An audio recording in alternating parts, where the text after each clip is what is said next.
selesai. Oke, baik teman-teman, berdasarkan agenda kita pada pertemuan ketiga atau pekan ketiga ini, kita akan menerima materi tentang finansial manajemen UMKM. Saya panggil kakak ya, Kakak Yogi Hadi Afrizal, SEMAK. Nah, untuk itu teman-teman sekalian, saya bacakan dulu profil beliau. S1 ditempuh di UIN Alauddin Makassar, jurusan akuntansi. S2 di Universitas Muslim Indonesia, juga jurusan akuntansi. Pengalaman kerja 2018 sampai 2020, dosen luar biasa di Universitas Islam Negeri Alauddin.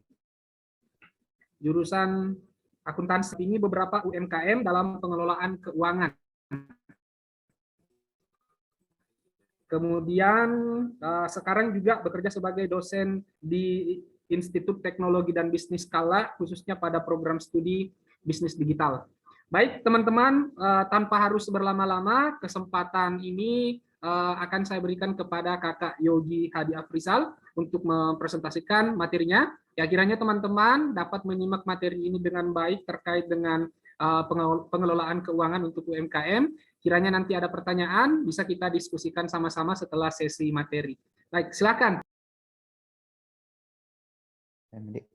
Baik, Assalamualaikum warahmatullahi wabarakatuh. Dan terima kasih kesempatannya, Pak Syukri. Saya share dulu materi hari ini tentang financial for UMKM.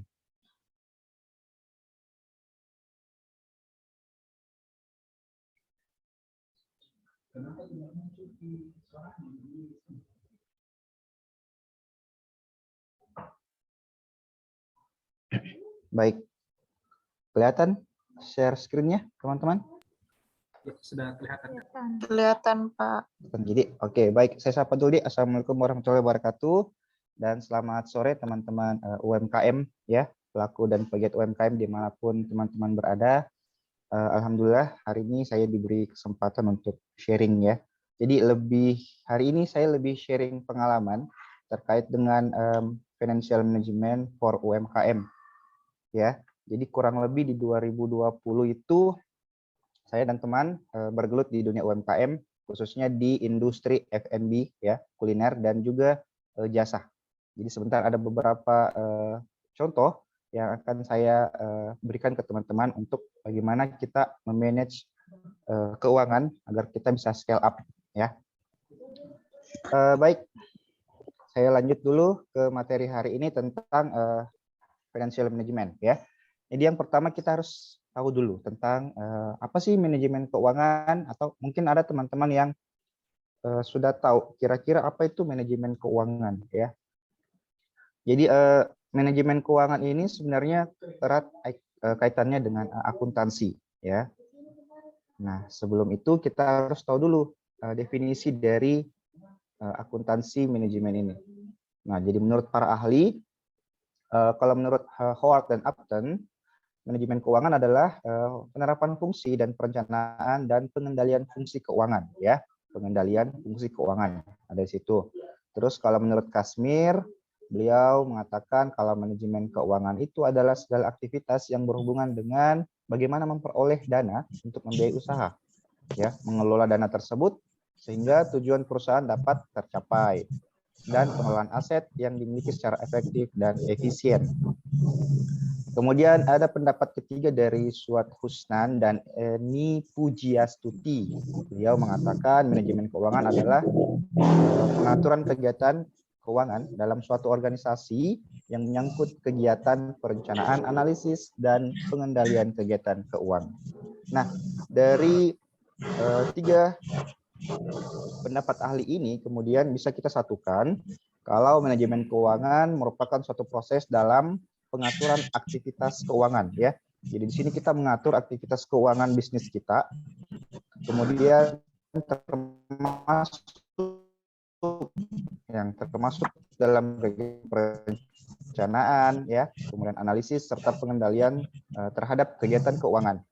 Selain itu, aktivitas atau kegiatan bisnis yang berhubungan dengan upaya untuk mendapatkan dana perusahaan dengan cara meminimalkan biaya, ya, serta upaya penggunaan dan pengalokasian dana secara efisien. Nah, di sini ada saya buat pengalokasian dana secara efisien. Kita sebagai pengelola UMKM bisnis, kita mau bagaimana kita mengeluarkan dana dengan minim dan mendapat keuntungan yang baik, ya. Jadi kita kelola dana secara efisien dan ini semua harus dilakukan untuk memaksimalkan nilai bisnisnya kita. Oke. Tuh, jadi ini sekilas tentang manajemen keuangan. Jadi mungkin ada yang baru dengar atau ada yang sudah tahu atau lupa kemarin ya waktu belajar tentang manajemen keuangan. Oke, saya lanjut teman-teman. Nah, manajemen keuangan itu sendiri sebenarnya merupakan suatu mempunyai hubungan ya dengan akuntansi. Kalau manajemen keuangan itu atau finance ya, dia selalu berhubungan dengan pengelolaan keuangan. Uangnya mau dipakai untuk apa ya? Terus pertimbangannya untuk apa ya? Jadi dia lebih berarah ke pengambilan keputusan. Nah, sedangkan kalau akuntansi sendiri itu berhubungan dengan pencatatan transaksi keuangan ya. Jadi cash in, cash out. Oke. Nah, kalau menurut saya kita tidak bisa melakukan manajemen keuangan apabila kita tidak melaksanakan akuntansi terlebih dahulu. Karena dengan melakukan pencatatan akuntansi yang disiplin ya, sesuai dengan aturannya, kemudian muncullah laporan laba rugi. Nah, di laporan laba rugi ini kita baru bisa melihat data-data tentang aktivitas bisnis kita dalam 1 bulan ya, karena ya setahu saya dan memang rata-rata pelaku UMKM apalagi owner ya yang punya bisnis pasti di akhir bulan itu kita rata-rata pasti ingin tahu berapa laba yang saya dapatkan di bulan ini, berapa biaya, berapa penjualan saya. Pasti itu yang selalu kita ingin tanyakan di perusahaan kita ya. Nah, masalahnya perusahaan ini tidak bisa berbicara seperti manusia, makanya ada akuntansi. Nah, menurut Warren Buffett, accounting is the language of business. Jadi bagaimana suatu bisnis atau suatu usaha kita bisa berbicara, berkomunikasi dengan kita itu melalui akuntansi ya. Jadi akuntansi itu sebagai tools atau medianya usaha untuk berbicara kepada ownernya ya. Dia menyampaikan seluruh bahasanya melalui laporan keuangan dalam bentuk informasi ya, data laporan keuangan. Dari informasi itu kemudian sebuah keputusan apa yang akan dilakukan dengan data-data keuangan yang setelah tersaji di laporan keuangan. Contoh persediaannya mungkin kurang ya, bisa dilakukan penambahan persediaan untuk bulan depan. Contoh kasnya banyak, nah mungkin kita bisa berinvestasi membeli sebuah peralatan untuk menambah efisiensi bisnis ya, gitu. Jadi menurut Warren Buffett kembali accounting is the language of business. Jadi teman-teman UMKM saya sarankan untuk melakukan pencatatan keuangan ya. Walaupun memang agak ribet di awal, tapi kita tidak mau ribet di akhir ya. Jadi mending kita ribet di awal, kita melakukan pencatatan semua mulai dari uang masuk, uang keluar, pembelian dan pembelanjaan barang sehingga kita bisa mengambil sebuah keputusan di akhir bulan. Itu. Saya next. Nah, adapun konsep persamaan dasar akuntansi yaitu harta sama dengan utang plus modal ya. Jadi sebenarnya usaha kita itu bisa besar dengan modal sendiri atau utang ataupun kombinasi antara utang tambah modal ya. Jadi kalau hartanya Anda ada 100 juta, artinya modalnya juga bisa 100 juta kalau tidak punya utang. Tapi kalau hartanya Anda 100 juta kemudian utangnya 30, artinya modal Anda adalah 70 juta. Kayak gitu ya. Jadi ini persamaan dasarnya akuntansi, harta sama dengan utang plus modal. Oke. Jadi teman-teman mungkin pelaku UMKM sudah bisa melakukan pencatatan berapa total aset yang dimiliki oleh usaha teman-teman ya. Semua persediaan, semua peralatan itu adalah aset ya. Kecuali utang memang masuk kategori utang.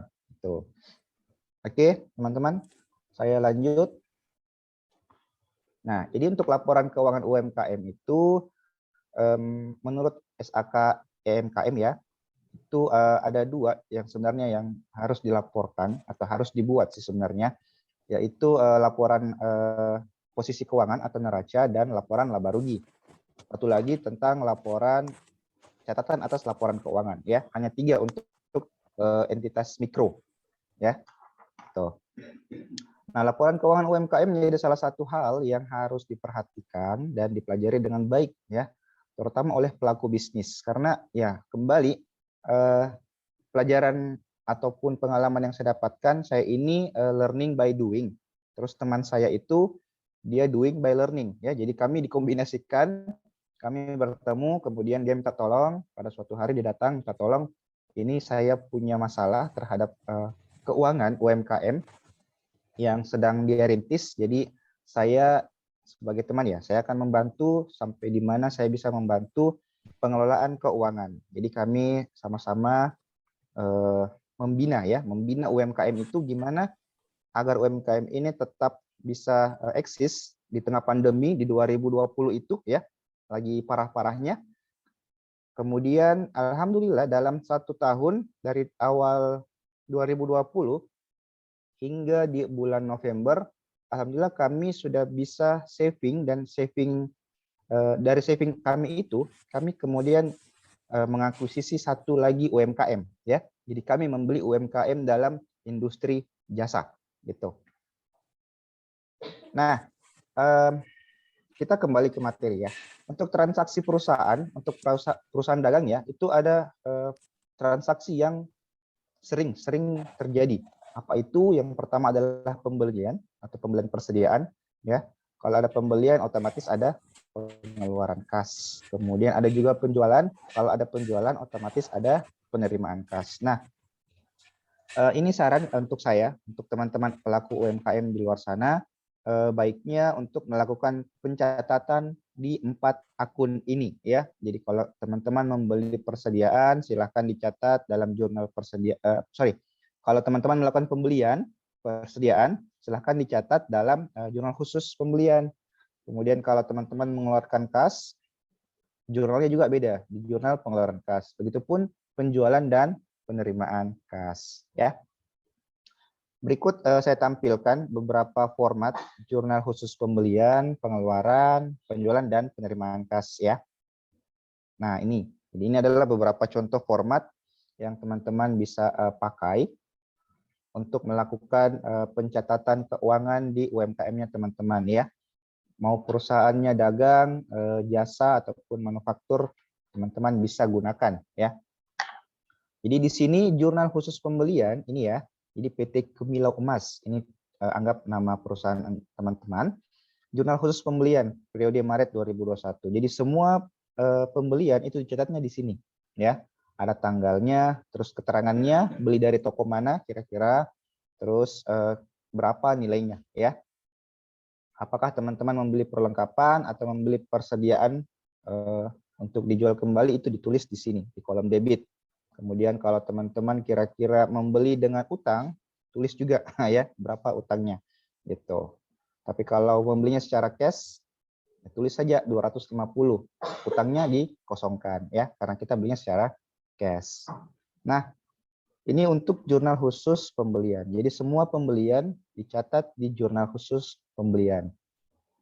Selain pembelian, ada juga jurnal khusus penjualan. Nah, kalau kita menjual, teman-teman juga harus melakukan pencatatan terhadap penjualan teman-teman ya.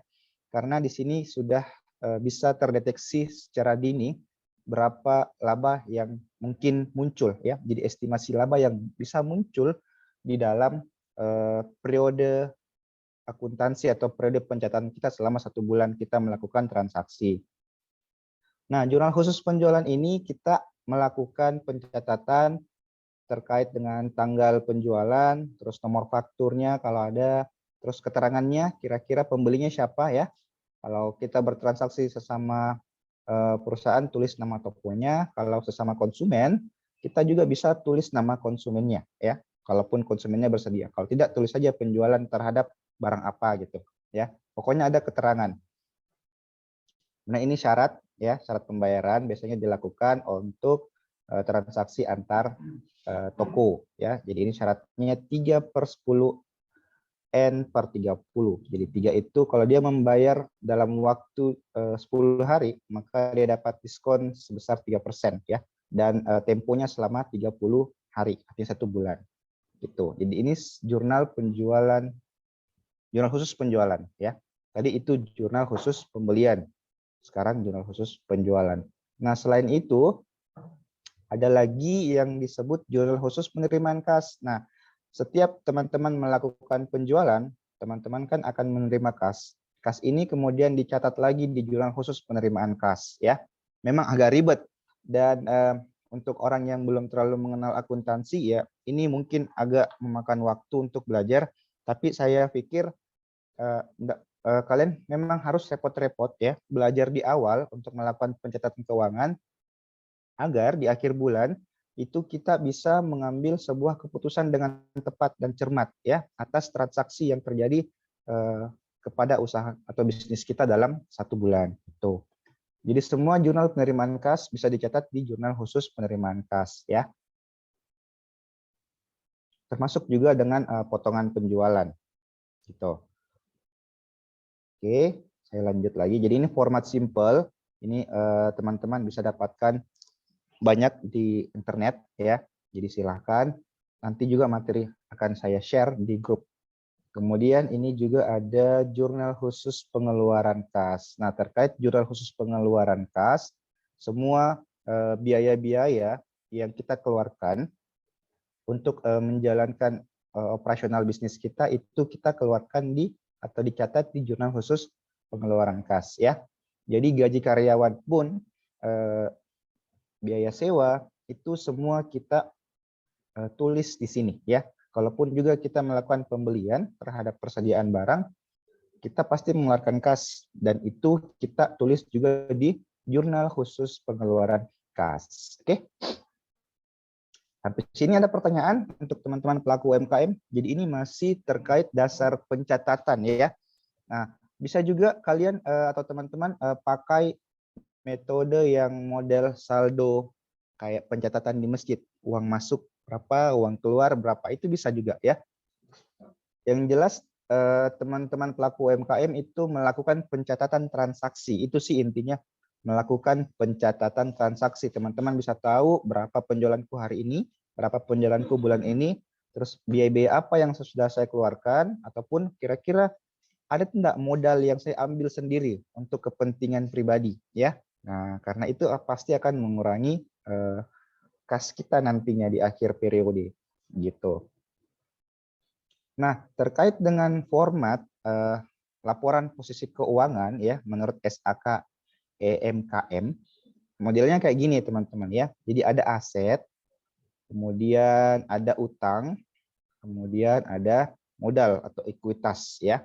Nah, ini adalah penjabaran dari rumus dasar akuntansi yang tadi, yang harta sama dengan utang plus modal. Jadi harta kita itu adalah aset, ya, ada kas dan setara kas, kemudian deposito kalau ada, kemudian piutang usaha juga itu aset, persediaan barang dagangan, ya, kemudian beban dibayar di muka itu juga aset, walaupun katanya beban, tapi ini dibayar di muka sehingga tidak membebani operasional perusahaan di bulan selanjutnya, gitu. Kemudian aset tetap, ya, kayak gedung, tanah, itu bisa dimasukkan di kategori aset. Nah, kemudian ada liabilitas atau utang. Beberapa referensi yang pernah saya baca, sebuah usaha itu bisa besar dengan dua cara. Yang pertama pakai modal sendiri, yang kedua pakai utang, ya. Jadi asetnya kita itu bisa meningkat apabila kita punya dua cara itu tadi. Kita bisa pakai modal kita yang besar atau menggunakan kombinasi antara gabungan modal dan utang dari luar gitu ya.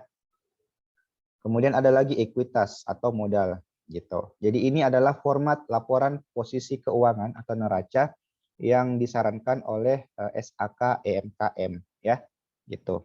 Jadi ini sebagai gambaran teman-teman bisa melihat secara keseluruhan tentang nilai atau nilai perusahaan teman-teman ya, nilai perusahaan UMKM yang teman-teman jalani saat ini gitu. Terus ada lagi, nah ini laporan laba rugi. Nah ini mungkin paling sering teman-teman buat di akhir bulan ya. Apapun usahanya pasti teman-teman lakukan atau mencatat berapa keuntungan yang saya dapatkan dari sini. Nah, di sini kemudian muncul yang namanya nanti laba bersih ya. Tapi sebelum mencapai laba bersih, rumus dari laporan laba rugi itu kita bisa dapatkan dari pendapatan, kemudian dikurangi biaya-biaya yang terjadi selama operasional perusahaan dalam satu bulan ya gitu. Kemudian kalau ada pajak kita bayar pajak, setelah bayar pajak kemudian itulah laba bersih yang kita dapatkan sebagai pemilik usaha gitu. Oke. Nah, beberapa kekeliruan yang saya dapatkan di luar sana biasanya yang saya dampingi ya, teman saya memasukkan biaya yang bukan biaya operasional itu dimasukkan ke laporan laba rugi. Contoh, pernah kami melakukan pembelian baju seragam untuk karyawan. Nah, sebenarnya ini bukan masuk dalam biaya ini ya. Dia tidak masuk di laporan laba rugi, tapi itu dikonversi sebagai pengurangan modal tapi berubah menjadi pertambahan aset. Jadi baju seragamnya itu dinilai sebagai aset perusahaan begitu. Nah, kalau nilai itu dimasukkan kemudian di laporan laba rugi, maka itu akan mengurangi pendapatan. Padahal secara struktur dia tidak masuk dalam operasionalnya, ya. Itu cuman perlengkapan, ya, yang melengkapi operasional perusahaan. Itu. Ada lagi pertanyaan mungkin dari teman-teman? Suara saya terdengar jelas nih? Jelas Kak Yogi. Jadi, Pertanyaannya mungkin nanti bisa di sesi akhir Kak setelah Oke. materi selesai. Siap. Baik, kalau gitu saya lanjut ya. Nah, seberapa penting nih? Jadi menurut Farhan dan kawan-kawan di Journal of Sriwijaya Community Service, dia bilangnya sepanjang UMKM masih menggunakan uang sebagai alat tukar, akuntansi sangat dibutuhkan oleh UMKM ya. Jadi akuntansi akan memberikan beberapa manfaat bagi pelaku UMKM, antara lain dapat mengetahui kinerja keuangan perusahaan, kemudian yang kedua dapat mengetahui atau memilah dan membedakan harta perusahaan dan harta pemilik. Nah ini nih yang penting untuk pelaku UMKM, sarannya tolong buat rekening ya, bedakan antara aset atau uangnya kalian dengan uang hasil perputaran usahanya ya. Jadi dibedakan, jangan digabung. Itu yang paling saya sarankan sih sebenarnya, karena kalau uangnya pribadi kita tergabung dengan uang perusahaan itu akan berdampak terhadap pengambilan keputusan ya. Kita nanti akan bingung yang mana hasil dari usaha saya, yang mana dari uang pribadi saya. Gitu. Yang ketiga, UMKM itu dapat mengetahui posisi dana baik sumber maupun penggunaannya ya. Yang keempat, UMKM dapat membuat anggaran yang tepat. Nah, ini juga sebagai acuan kita membuat anggaran. Apakah kita mau endorse ya, kita mau beriklan di media sosial, itu bisa kita lakukan dengan melihat laporan posisi keuangan kita. Nah, kemudian yang kelima, UMKM dapat menghitung pajak ya. Dan keenam, UMKM dapat mengetahui aliran uang tunai selama periode tertentu atau dalam 1 bulan. Jadi kita bisa tahu uangnya saya sekian, dibeli peralatan sekian, dibeli persediaan sekian, dan menghasilkan laba sekian di akhir bulan. Ya. Jadi seberapa penting akuntansi untuk UMKM? Ya, selama Anda masih menggunakan uang sebagai alat tukarnya, itu sangat penting untuk melakukan atau mencatat transaksi keuangan yang terjadi di usaha teman-teman. Gitu ya. Baik, saya lanjut lagi. Nah, goals atau tujuan dari akuntansi adalah menghasilkan informasi yang disajikan dalam sebuah laporan keuangan. Untuk apa? Untuk pengambilan keputusan. Jadi kata Pak Warren Buffett tadi, akuntansi itu adalah bahasa bisnis ya. Jadi bagaimana bisnis kita itu berkomunikasi dengan kita ya melalui dengan laporan keuangan yang dihasilkan. Nah, dari sini kita bisa lihat ada alur ya, sumbernya dari Financial Management Canvas. Dia bilangnya kayak gini. Untuk transaksi bisnis ya, itu mencatat semua transaksi yang berjalan, kemudian memberikan informasi mengenai keadaan keuangan perusahaan sehingga membuat kebijakan untuk perbaikan bisnis. Jadi ini terus yang terputar ya. Ini circle-nya, siklus hubungan laporan keuangan dan operasional bisnis. Jadi itu pentingnya laporan keuangan sebenarnya, biar kita tidak salah mengambil keputusan ya, gitu. Jangan sampai kita lihat, ini kas saya banyak nih, ya padahal ada hutang yang harus dilunasi. Jangan sampai kasnya itu kita beli semua peralatan dan persediaan, tapi utangnya tidak dilunasi, ya. Gitu. Itu contoh simpel dalam pengambilan keputusan dalam melihat laporan keuangan, ya. Nah, kemudian itu tadi terkait dengan pengenalan akuntansi dan financial management, ya. Kemudian di sini saya perkenalkan sedikit tentang harga pokok penjualan. Mungkin teman-teman ada yang masih bingung menentukan harga pokok produknya atau harga pokok penjualannya. Karena harga pokok penjualan ini akan mengurangi jumlah omset ya. Jadi omset itu merupakan semua penjualan kita dari tanggal 1 sampai tanggal 31 di akhir bulan. Kemudian dikurangkan lagi dengan biaya modal ya atau HPP. Nah, akan mendapatkan laba kotor, kemudian biaya-biaya lain seperti sewa, biaya gaji, dan lain-lainnya, sehingga ujung-ujungnya kita akan mendapatkan laba bersih. Nah, untuk HPP sendiri itu ada 3 unsur ya, ada 3 unsur biaya yang dimasukkan sehingga kita bisa menentukan berapa harga pokok produk saya ya.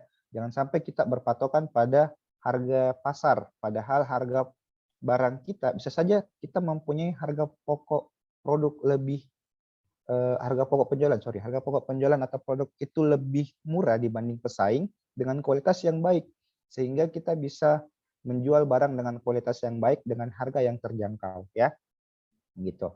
Nah, ada 3 nilai atau biaya yang dimasukkan ke dalam penentuan harga pokok penjualan dan produk. Yang pertama itu nilai bahan baku ya. Kita harus menilai bahan baku apa yang kita gunakan, berapa nilainya. Kemarin itu teman saya di F&B kuliner. Nah, kita punya banyak ingredients ya, banyak resep mulai dari bawang-bawang, kemudian lombok, minyak dan sebagainya. Itu kita pakai sistem gramasi ya. Jadi tepung terigu kayak gitu-gitu. Jadi kita hitung 1 kilo tepung terigu dengan harga 10.000 semisal ya. Itu kira-kira bisa jadi berapa produk. Memang agak ribet untuk menentukan harga pokok, cuman teman-teman wajib menentukan harga pokok, dan dari sini teman-teman bisa menentukan margin keuntungan yang teman-teman ingin peroleh nantinya kayak gitu ya. Jangan sampai kita jual harga produknya kita lebih mahal ya, atau lebih murah dibanding harga produksinya. Itu maka perusahaan akan rugi ya. Pastinya rugi gitu. Kemudian selain nilai bahan baku ada biaya overhead pabrik ya, biaya atau BOP ini, biaya overhead pabrik atau BOP ini itu biasa kita kategorikan, kalau kemarin saya pakainya gas, listrik berapa ya. Itu kita masukkan per produknya. Kemudian ada juga biaya tenaga kerja langsung ya, ongkos kerja lah istilahnya. Kita masukkan juga untuk menambah 3 unsur biaya yang ada dalam harga pokok penjualan dan produk. Jadi 3 biaya ini itu kemudian diakumulasi sehingga menghasilkan harga pokok penjualan per produk. Contoh yang saya tampilkan, anggaplah perempuan ini menggunakan blazer ya, jaket. Nah, jaket yang di samping ini nilai bahan bakunya 100.000. Kemudian menggunakan biaya overhead pabrik, menggunakan mesin jahit ya, nilainya 90.000. Kemudian biaya tenaga kerja langsung atau orang yang bekerja menjahit jaket ini nilainya 60.000. Nah, kemudian nilai ini kemudian diakumulasikan sehingga memunculkan harga pokok penjualan per produk ya. Itu untuk per produk bisa. Kemudian saya lanjut ke nih, harga pokok penjualan juga.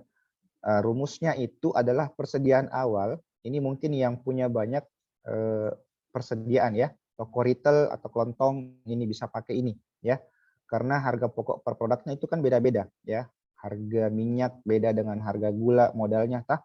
Nah, ini bisa dipakai pakai rumus kayak gini. Persediaan awalnya berapa, kita harus tahu dulu melakukan perhitungan persediaan awal itu bisa dilakukan dengan stock of name ya.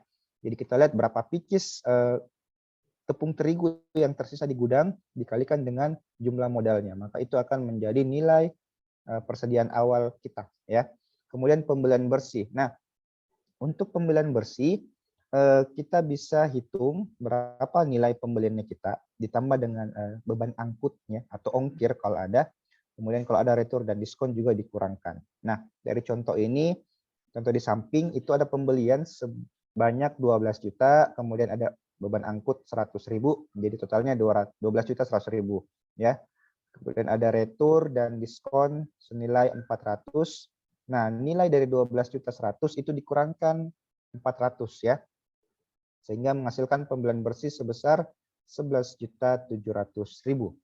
Nah, kemudian nilai persediaan awal yang tadi ini 4.600.000 ditambah dengan 11.700.000 ya, menghasilkan nilai 16.300.000 ya. Nah, sekarang kita mau tahu berapa barang yang sudah keluar, yang sudah terjual atau HPP yang sudah terjual dalam 1 bulan ini ya. Nah, kita cek lagi persediaan akhir. Cara cek persediaan akhir biasanya pakai SO juga ya, untuk menghitung berapa nilai barang yang tersisa di akhir bulan. Nah, dari kasus yang ada terdapat 3.400.000 rupiah nilai barang yang tersisa di akhir bulan. Maka bisa kita dapatkan HPP-nya adalah 12.900.000 ya. Jadi ini bisa kita pakai untuk menghitung harga pokok penjualan di akhir periode ya. Gitu. Saya next. Nah, sekarang saya masuk ke manajemen laba ya. Nah, ini adalah data keuangan ya, UMKM teman saya yang saya dampingi selama kurang lebih 1 tahun ya, sampai dengan kita bisa scale up. Alhamdulillah kami bisa scale up, kita bisa bikin unit baru. Pada waktu itu pertimbangannya adalah kita mau buka cabang atau membuka unit bisnis baru ya, karena kami kan awalnya di F&B kuliner, kemudian kita ingin membuka cabang, tapi corona pada saat itu pandemi ya, yang hadir di tengah, yang lagi maraknya di pertengahan 2020 itu memaksa kita untuk memutar otak bagaimana kita bisa eksis saja itu sudah syukur ya, bagaimana kita bisa bertahan, bisa bayar sewa, bisa bayar gajinya anak-anak itu sudah syukur ya. Jadi memang penjualannya tidak terlalu banyak ya. Ini konsepnya F&B, kami bukannya di pinggir di depan ruko. Jadi kita sewa halaman ruko, konsepnya street food ya. Nah, penjualannya kami itu ini bulan Agustus 2020 sebanyak 22.700.000 ya. Kemudian harga pokok penjualannya kami itu 9 juta ya. Sehingga menghasilkan laba kotor kurang lebih 12.800.000-an lah.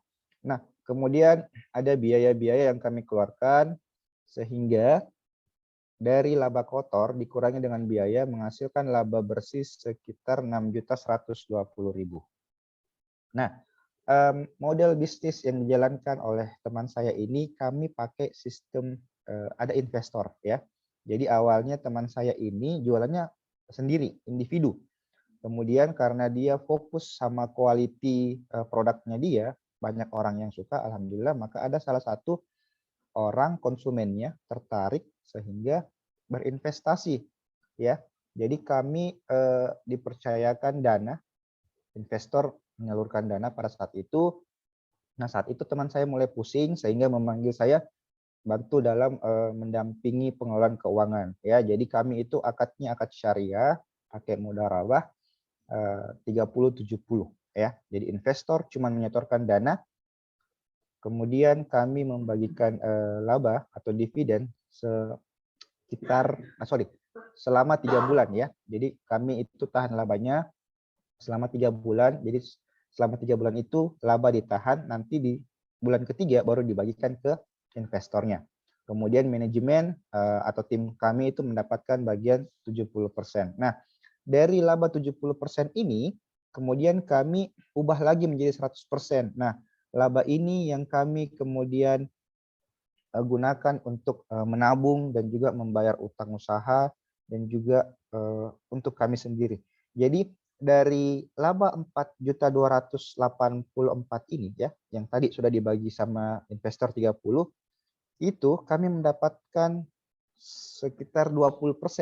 Kecil, memang kecil, tapi kami punya banyak saving di scale up. Jadi kami punya dana yang kami saving untuk dipakai scale up nantinya. Jadi saat kami ingin membuka cabang atau saat kami ingin membuka unit bisnis baru, kami tidak pusing lagi untuk mencari investor. Karena kami sudah punya dana cadangan ya, dana saving istilahnya. Terus kami siapkan juga 30% untuk membayar utang usaha. Ini utang usaha lain ya, punyanya owner sebenarnya begitu. Jadi ini contoh laporan atau bagaimana saya dan teman saya melakukan manajemen keuangan di industri kuliner F&B ya, khususnya selama kurang lebih 1 tahun ini alhamdulillah kami sudah punya 2 unit bisnis ya, kayak gitu. Jadi bisnisnya kecil-kecilan tapi kali banyak kan lumayan nah gitu. Nah ini teman-teman juga bisa lihat nanti di materi yang akan di-share nanti di grup ya. Lanjut. Nah ini yang saya bilang tadi, ada beberapa analisis usaha bakso ya. Ini usaha bakso, usahanya saya itu mirip-mirip bakso tapi bukan bakso ya. Usahanya teman saya itu adalah seblak. Itu makanan khas Bandung yang dibawa ke Makassar, kemudian dimodifikasi bentuknya sehingga rasanya mirip-mirip dengan rasa-rasa lidah orang Makassar ya. Gitu. Tapi kami tetap oh ya, selain usaha, kalian atau teman-teman juga itu baiknya mendaftarkan merek dagangnya teman-teman atau merek usahanya teman-teman ya. Nah, itu penting gitu. Jadi kami kemarin alhamdulillah sudah diterima merek dagangnya kami. Sekarang lagi dipublish ya. Semoga tidak ada yang klaim, semoga tidak ada samanya. Itu gratis dari Dinas Koperasi ya. Itu pakai slot dari Dinas Koperasi kemarin. Nah, jadi ini ada analisis usaha bakso, sumbernya dari Bapak-bapak ID ya.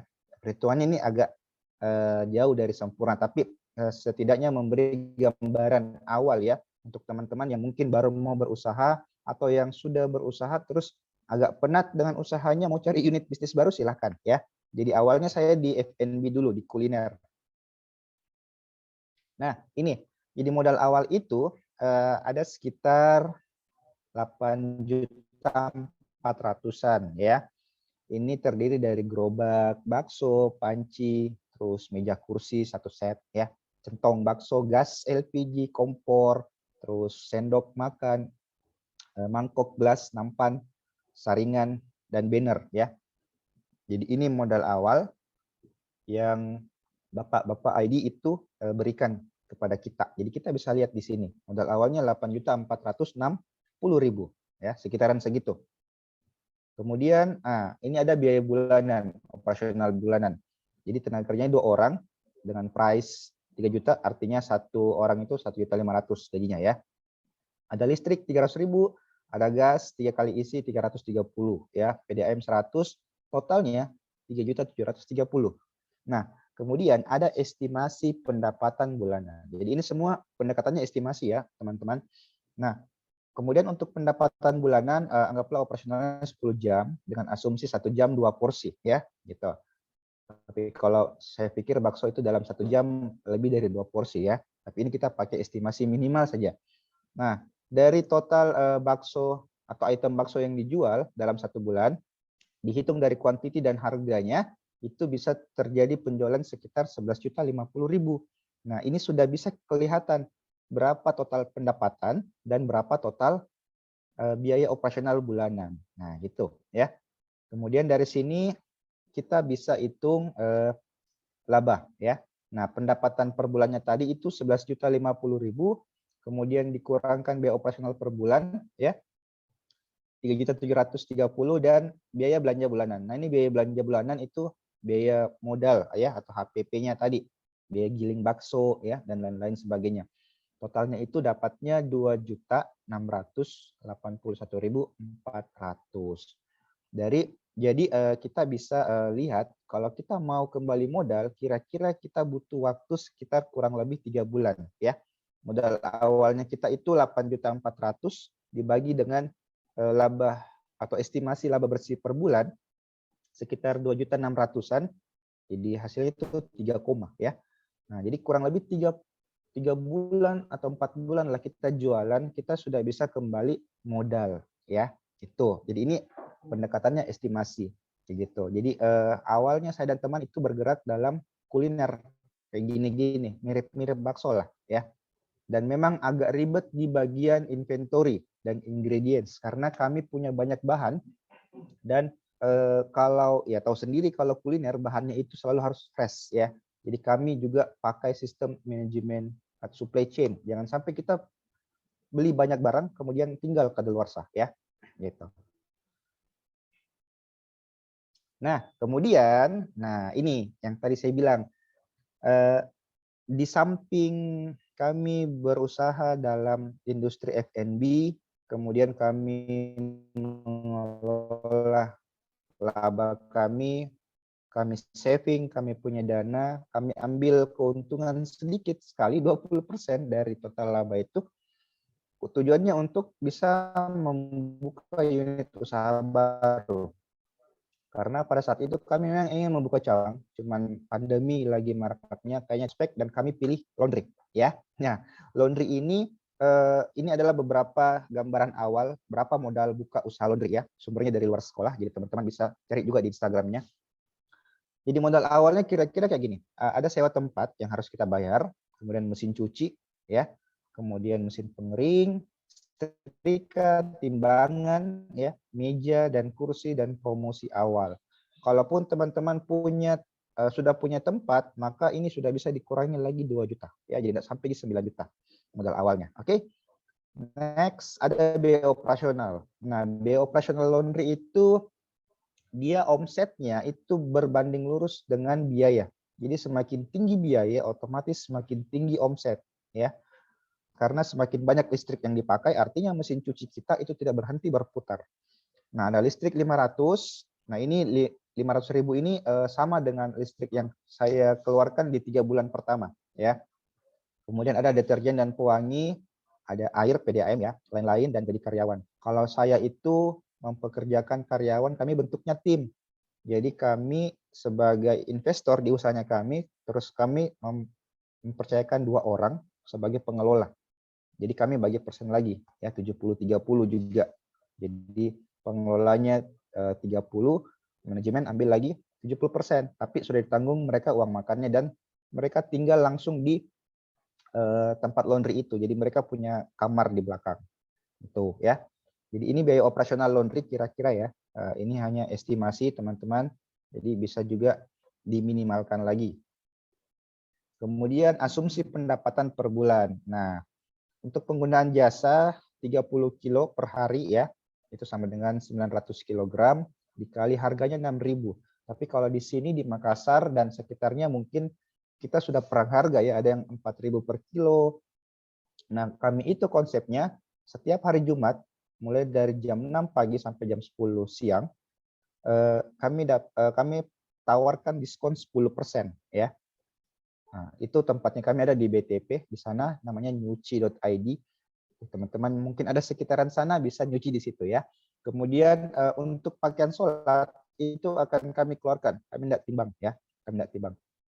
Itu sebagian salah satu bentuk nilai tambah kami dibandingkan laundry yang lain. Selain itu kami juga menambahkan 4 varian parfum yang teman-teman bisa pilih langsung, ya. Kalau laundry lain biasanya kan 2, kami pilihnya 4, ya. Jadi itu sebagai nilai tambahnya kami. Jadi coba cari diferensiasi perbedaan antara usahanya teman-teman dan usahanya orang lain, ya. Nah, kalau dari perhitungan pendapatan 900 kilo dikali 6.000 itu dapatnya 5.400.000, ya. Nah, dari sini kita juga bisa lihat BEP-nya kita atau break even point-nya, kapan kembali modal.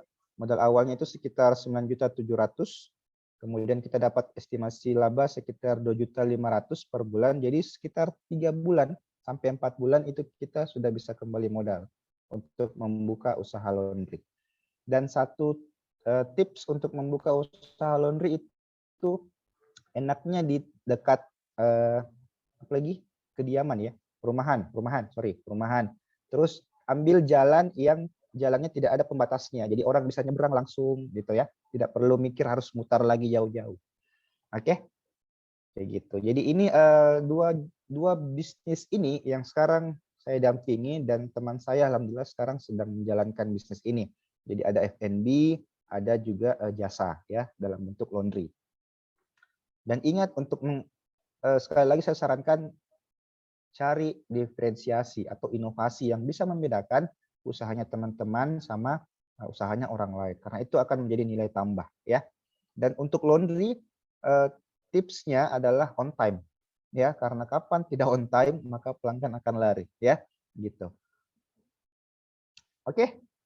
Nah, kemudian ada waktunya bagaimana? Masih ada Ji? Aman Dek? 15 menit lagi. 15 menit lagi. Oke. Sekarang saya akan masuk ke perhitungan return on asset ya atau ROA. Jadi ini merupakan salah satu atau rasio indikator yang bisa teman-teman pakai juga untuk UMKM. Apa itu ROA? Jadi return on asset itu merupakan indikator tentang seberapa andal perusahaan dalam pemanfaatan aset untuk menghasilkan profit atau laba atau keuntungan ya. ROA ini biasanya dihitung melalui pembagian laba bersih dengan aset perusahaan secara keseluruhan. Nah, seperti yang tadi awal kita bahas, kalau manajemen keuangan itu kita ingin menggunakan biaya seefisien mungkin di dalam menjalankan operasional perusahaan kita. Nah, rasio ini bisa menggambarkan seberapa efisien aset kita untuk menghasilkan laba, gitu ya. Jadi kalau ada yang mau pakai hitung-hitung bisa silahkan. Contoh nih, untuk perusahaan C itu memiliki nilai aset keseluruhan sekitar 200 juta dan laba bersih sekitar 30 juta. Sedangkan perusahaan D memiliki nilai aset sekitar 150 juta dan net income atau laba atau pendapatannya sekitar 25 juta ya. Labanya 25 juta. Dari sini kita bisa bandingkan, yang satu punya aset 200 juta, yang satu punya 150 juta ya. Terus laba bersihnya tidak jauh-jauh, 130, 125 juta. Nah, dari perhitungan ROA-nya kemudian kita bisa melihat hasil ini yang saya bold. ROA perusahaan C itu sama dengan 30 juta. 30 dibagi 200 kali 100%. Itu sama dengan 15%. Sedangkan ROA perusahaan D itu 25 juta dari labanya dibagi 150 juta, total aset dikali 100% sama dengan 16,66%. Nah, dari sini semakin tinggi nilai ROA artinya semakin efisien sebuah perusahaan dalam memanfaatkan aset untuk menghasilkan laba. Jadi bisa dilihat perusahaan D ternyata memiliki efisiensi dalam biaya operasionalnya ya. Jadi asetnya itu keluar atau terkonversi untuk menghasilkan laba secara efisien. Tidak ada yang terbuang percuma gitu ya. Jadi ini bisa juga dipakai untuk UMKM. Kalian bisa atau teman-teman bisa mencatat dulu berapa total aset saya, terus berapa laba saya per bulan. Nah, itu bisa pakai rumus ini. Jadi kita bisa pakai, oh ternyata nilai perusahaan saya dibanding nilai perusahaan yang lain itu agak beda atau gimana ya. Jadi kita bisa mengambil keputusan, oh ternyata saya boros. Borosnya di mana? Kita tracking lagi ke belakang. Di pembagian atau di penggunaan biaya apa kira-kira yang boros ya. Begitu. Sekarang saya lanjut. Nah, materinya untuk financial management sampai di sini. Cuman saya sedikit memberikan informasi kepada teman-teman khususnya di bagian industri kuliner ya. Karena saya selama 1 tahun ini aktif di kuliner, ada beberapa data penelitian sumbernya dari Foodiesmax ya. Ini dilakukan di beberapa kota besar di Indonesia dengan total 748 responden ya. Jadi ini adalah budget yang dikeluarkan orang yang makan di tempat versus orang yang order atau pakai ojol ya. Nah, kalau budget dine in atau makan di tempat per bulan itu rata-rata orang bisa mengeluarkan, ini paling banyak ya, nilainya 50 sampai 100 ribu ya. Totalnya dari 748 responden, ada 28% yang mengeluarkan uang 50.000 sampai 100.000 rupiah. Kemudian ada sektor di sini, sektor A, sektor B, sektor C, dan sektor D. Sektor A itu menengah ke atas, B dan C menengah, kalau D itu sektor bawah. Itu ya. Kemudian dari budget per bulan ini kita bisa lihat lagi budget rata-ratanya ya. Jadi rata-rata dari orang yang makan di tempat dan order itu bisa mengeluarkan sekitar 158.400. Ini untuk sektor A. Ya, jadi orang yang menengah ke atas bisa mengeluarkan uang sebesar 100 atau rata-rata ya, mengeluarkan uang sebesar 158.400 kalau dia makan di tempat ya, gitu. Walaupun dia berkecukupan, dia juga tidak ingin mengeluarkan banyak uang ya untuk memperoleh suatu makanan. Kemudian ini ada budget delivery order ya. Nah, ini ada budget per bulan dan ada budget for one time dine in ya, satu kali makan. Jadi kalau satu kali makan itu rata-ratanya 93.800. Kalau per bulannya rata-rata orang bisa mengeluarkan sekitar 154.000 rupiah. Data ini saya tampilkan untuk teman-teman yang bergerak di industri F&B untuk bisa memastikan harga jual teman-teman itu berada di kisaran mana. Dan pastinya teman-teman harus tahu target marketnya teman-teman ada di mana ya. Seperti materi-materi di awal, kalian atau teman-teman itu dianjurkan untuk tahu siapa target pasarnya itu ya, karena target pasar itu bisa menentukan harga juga. Nah, dari data tersebut itu terdapat fakta yang menarik bahwa di delivery online rata-rata orang cenderung lebih menahan uangnya ya dan mencari harga yang lebih rendah, sehingga rata-rata budget bulanan untuk delivery order hanya 154.000 rupiah. Meski demikian di kelas atas dan menengah itu tampaknya kondisi ini tidak begitu berlaku karena mereka tetap bisa royal ya dengan belanja 300 sampai 400.000 itu untuk menengah ke atas ya gitu. Oke, saya lanjut lagi sedikit. Nah, ini ada restoran favorit untuk dine in. Jadi mungkin teman-teman yang bergerak dalam industri F&B ingin membuka usaha, kira-kira saya mau buka usaha di bidang apa? Di penelitian Foodies MX ini dia mengkategorikan ada 3 jenis resto. Ada Nusantara food, ada fast food, dan ada western ya, atau Japanese, Chinese yang kayak gitu-gitu ya. Nah, dari data ini bisa kelihatan dari 748 responden ada 65% atau 65% ya, 65% orang yang lebih suka Nusantara food. Artinya makanan seperti bebek ya, ayam lalapan, soto, bakso, kemudian warung Padang, kemudian sate yang lokal-lokal begitu itu masih digandrungi oleh masyarakat Indonesia ya. Tapi ini lucunya data ini tidak untuk Makassar ya. Makassar itu dia lebih cenderung ke fast food. Nah, jadi mungkin kultur budaya juga masuk di sini. Orang-orang Makassar itu suka hal-hal yang baru ya, yang unik. Jadi mereka lebih cenderung memilih fast food daripada Nusantara food. Tapi hasil penelitian ini persentasenya tidak terlalu jauh ya.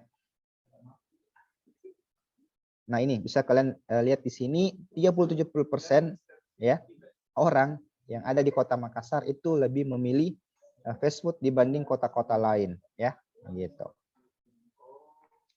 Kemudian restoran favorit untuk delivery order. Nah, untuk delivery order itu tadi yang dine in, sekarang delivery order. Kalau delivery order masih mendominasi Nusantara food. Jadi teman-teman yang ingin membuka usaha F&B di bidang atau di industri kuliner, khususnya cari menu-menu yang Nusantara food itu masih menyajikan ya.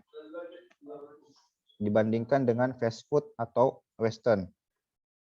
Kalau fast food dan western itu kita harus punya banyak modal sih sebenarnya.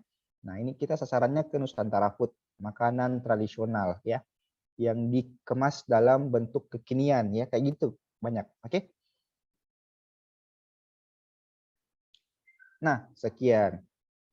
Oke, jadi mungkin materi atau sharing saya hari ini terkait dengan financial management, terus pengalamannya saya juga mendampingi mendampingi teman, membantu teman ya dalam menjalankan usahanya sampai bisa membuat unit bisnis baru ya, itu saya kira sangat bermanfaat untuk saya share untuk teman-teman tahu. Mungkin ada yang lebih berpengalaman di luar sana, tapi mungkin caranya kita beda ya. Jadi kita bisa saling sharing begitu. Oke, saya kembalikan ke admin. Kira-kira mungkin ada teman-teman yang mau bertanya di sana. Terima kasih. Kurang dan lebihnya mohon dimaafkan. Assalamualaikum warahmatullahi wabarakatuh.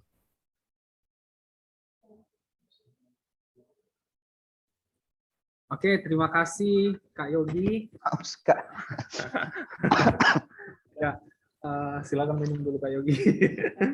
Ya, pemaparan yang sangat menarik ya teman-teman terkait pengelolaan keuangan di UMKM. Ya, ada banyak materi atau hal baru juga yang kita temukan tadi dari sana. Sekiranya ada hal yang perlu untuk didiskusikan, kami mempersilahkan teman-teman untuk mengetik langsung di kolom chat, ataupun yang ingin bersuara boleh menggunakan fitur raise hand.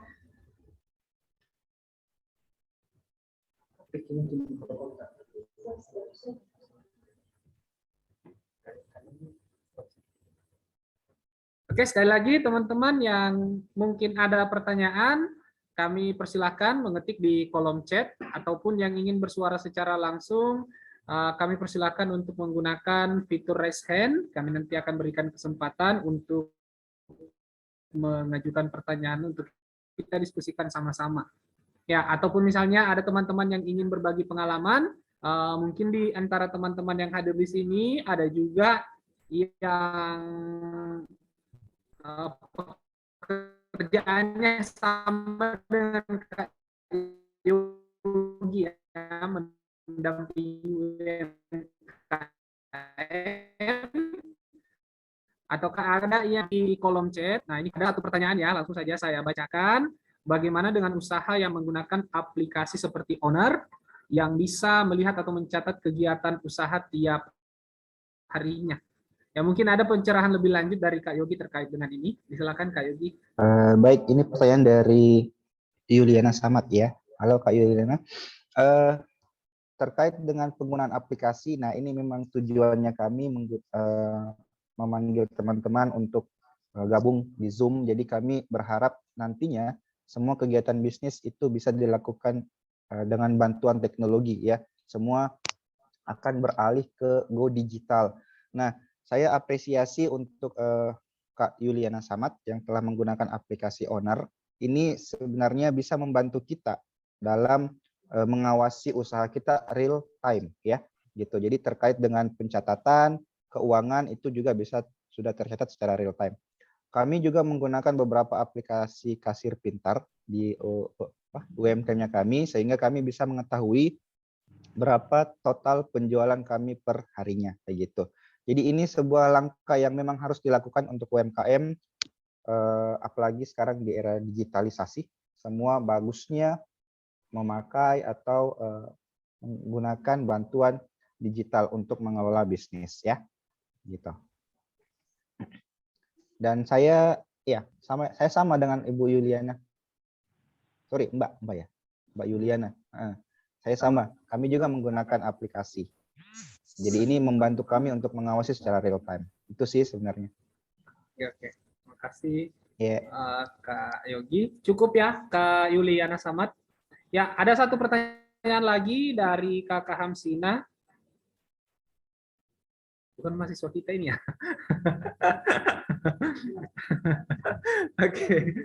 Ya, terima kasih atas kesempatannya Pak. Kira-kira ada tidak aplikasi yang memudahkan pemilik bisnis dalam mengelola keuangan bisnisnya tanpa menggunakan cara manual lagi? Ya, sepertinya ya oke, langsung saja ya. Baik. Kak Yogi, silakan Kak Yogi. Nah, untuk pengelolaan keuangan bisnis itu saya kira banyak sekali sekarang aplikasi yang bermunculan di Play Store atau di App Store. Salah satunya adalah Bukukas ya. Teman-teman bisa download, itu free. Itu membantu teman-teman melakukan pencatatan secara digital ya. Di situ sudah ada yang tadi model jurnal pembelian, jurnal penjualan itu sudah ada di Bukukas. Jadi teman-teman bisa download dan pastikan aplikasi yang teman-teman gunakan itu sesuai dengan jenis usahanya teman-teman. Karena ada juga beberapa aplikasi yang tidak mendukung ya usahanya. model usaha yang kita jalankan. Tapi kebanyakan sekarang ya kita pasti berada di industri kalau bukan dagang, jasa, ya, gitu. Saya kira itu banyak yang download free di Terima Google. kasih. Terima kasih Kak Silahkan Yogi. dicari sesuai Sudah kebutuhan. dijelaskan ya untuk pertanyaan yang diajukan oleh Kakak Hamsina. Seperti cukup jelas. Kemudian ada satu pertanyaan lagi dari teman kita, Rumah Kemasan Sulsel. Oh ya, ini mungkin usaha yang bergerak di bidang jasa yang memproduksi kemasan untuk produk-produk ya. Berapa persen keuntungan kira-kira yang bisa ditargetkan untuk produk-produk kerajinan atau handmade? Ya, silakan Kak Yogi. Baik, dari Rumah Kemasan Sulsel ya. Ya, yang sebelumnya saya jelaskan tadi, baiknya kita harus tahu dulu berapa harga pokok produk atau penjualan kita. Harga pokok produk sih pastinya kita dari harga pokok produk itu kita bisa memastikan berapa persen keuntungan yang kita mau ambil ya. Jadi sebenarnya persen ini tergantung ownernya. Kalau saya sendiri di FNB kemarin dan teman, owner itu up sampai 50% ya. Jadi dari harga anggaplah modalnya 8.000, kita up 50%, jadi total harga jualnya kita itu berada di kisaran Rp16.000. Nah, ini juga kemudian ditentukan lagi dengan target pasarnya kita. Semisal rumah kemasan ingin menjual kemasan atau hal-hal kerajinan, target pasarnya di mana? Kemudian tentukan apakah barangnya Anda itu fast food ya, maksudnya barang yang cepat laku atau barang yang agak lama ya, kebutuhan primer atau kebutuhan sekunder. Kalau kebutuhan primer kan kayak baju, kemudian makanan, itu perputarannya cepat, jadi marginnya walaupun tidak terlalu banyak itu bisa menghasilkan profit juga. Tapi kalau kita punya barang semisal kayak handmade, itu kita bisa up 100%, tergantung berapa persen margin yang dimau atau dibutuhkan oleh si owner. Kemudian dari margin itu kita juga bisa ambil biaya-biaya dari seumpama harga produknya kita 20.000, kita mau up 100%. Dari 100% itu kita sudah masukkan berapa biaya sewa yang akan saya bayar bulan depan, berapa biaya gaji dan biaya-biaya yang akan saya keluarkan untuk bulan depan. Jadi saya ambilnya 50% dari total up margin 100 tadi ya. Jadi seumpama harga produknya kita 20.000, kita up lagi 100%, artinya ada 20.000 lagi dong. Harga jual produk kita adalah 40.000. Dari 40.000 itu 10.000 kita bisa saving untuk scale up. Selanjutnya kita bisa keluarkan untuk biaya-biaya, biaya sewa, biaya gaji dan lain-lain. Jadi tergantung kebutuhan owner dan tergantung kebutuhan operasional perusahaan. Gitu. Kalau saya segitu. Ada lagi mungkin dari rumah kemasan? Oke, terima kasih Kak Yogi. Teman-teman, saya lihat di daftarnya tidak ada yang memunculkan raise hand ya. Jadi kita fokus di di kolom chat saja ya. Ini ada satu pertanyaan lagi dari spektif.id. Ya, izin tanya Kak, sekarang saya sedang bangun bisnis kursus bahasa Inggris online. Saya sadar pesaingnya ada banyak. Saya agak bingung bagaimana menentukan harga kursus saya karena beberapa pesaing saya harganya relatif murah. Tapi menurut saya mestinya harganya bisa di atas itu.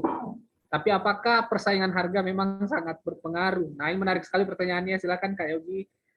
Baik, dari spektif.id ya, kursus online bahasa Inggris.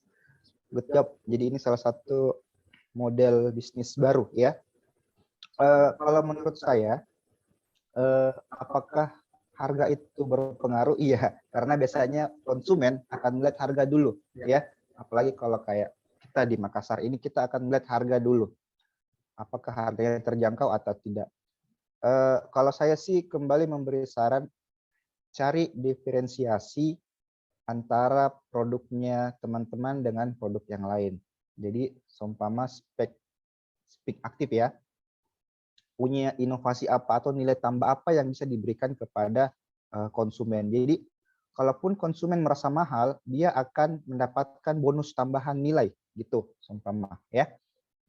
Jadi saya kira untuk harga memang sangat berpengaruh, apalagi kalau kita Indonesia Timur itu rata-rata masih lihat harga sebelum menentukan apakah mau membeli atau tidak ya. Karena orang kaya pun yang tadi, yang di sektor A, menurut penelitian, dia juga cenderung menahan uangnya karena dia ingin memanfaatkan promo. Ya, jadi rata-rata memang budaya kita itu bagaimana memanfaatkan harga atau menggunakan aset kita untuk mendapatkan suatu hal yang baik dengan aset yang atau pengeluaran yang minim lah gitu ya. Jadi bagaimana kita mengeluarkan biaya sedikit tapi mendapatkan keuntungan yang banyak. Jadi kalau saran saya coba cari inovasi atau hal-hal yang bisa membedakan antara bisnisnya teman-teman dengan para kompetitor kayak gitu.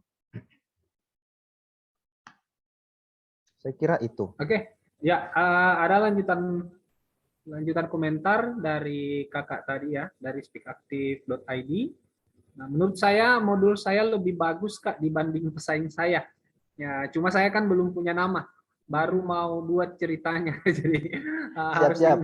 ya Ya, investasi nama dulu ini ya. jelas nama. Oke, jadi ini juga tergantung nama ya. Berarti kembali ke materi awal. Kita pakai brand dulu, kemudian kakak mungkin bisa memaksimalkan iklannya di marketing digital ya, untuk mempromosikan kalau Speak Active ini ada. Jadi intinya kalau kayak gini kasusnya, kita harus perkenalkan dulu bahwa diri kita ini ada.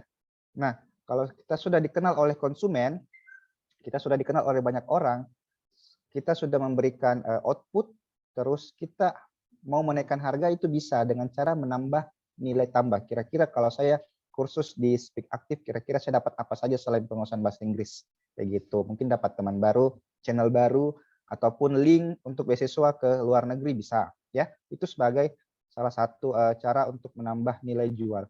Tapi kalau begini ceritanya, saya sarankan untuk lagi digital marketing dulu. Kita buat merek Anda terkenal dulu, diketahui dulu oleh konsumen. Gitu. Itu sih.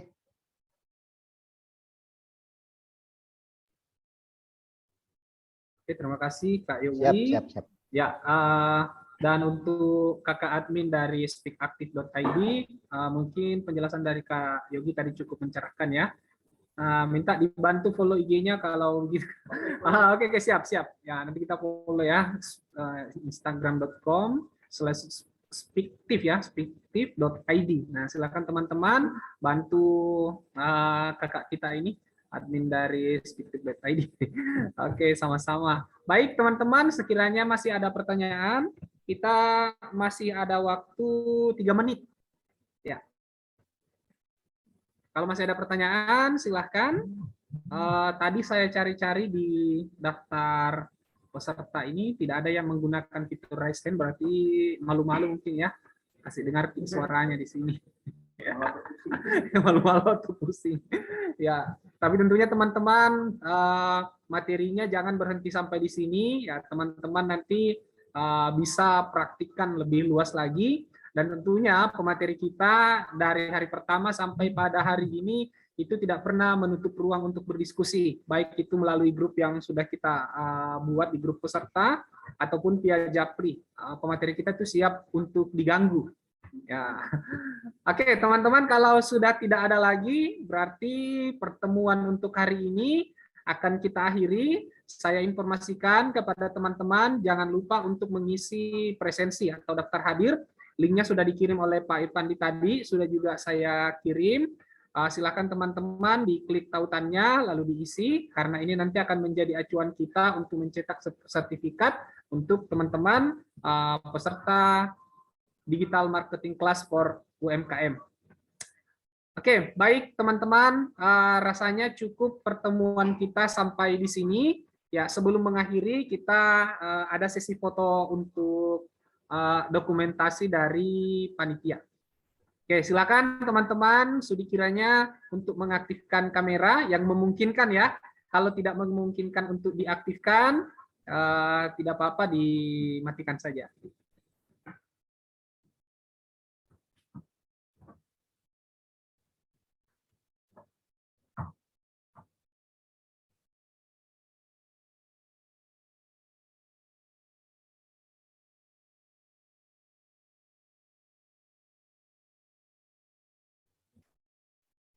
Udah, Mak? Udah? Oke, teman-teman kita hitung ya. 1, 2, 3. Oke, satu kali lagi ya. Ya, halaman kedua. Oke, 1, 2, 3. Oke, terima kasih teman-teman. Kami menginformasikan bahwa untuk pertemuan berikutnya materi yang sangat menarik terkait dengan foto produk ya. Harapannya teman-teman bisa bergabung kembali untuk mengikuti materi yang saya sebutkan tadi, karena tentunya materi tersebut juga akan sangat mendukung bagi teman-teman sebagai pelaku UMKM. Ya, untuk hari ini saya mewakili teman-teman dari program studi bisnis digital mengucapkan terima kasih atas perhatian teman-teman. Mari kita bersama-sama mengakhiri aktivitas kita hari ini dengan membaca Alhamdulillahirabbil alamin. Ya, kami menginformasikan teman-teman, insya Allah materi akan slide presentasi dari Kakak Yogi tadi akan dikirim melalui grup. Kemudian rekaman materi kita pada hari ini insya Allah akan segera juga kita kirimkan. Dan kami harap semoga bermanfaat untuk teman-teman semua. Terima kasih. Assalamualaikum warahmatullahi wabarakatuh.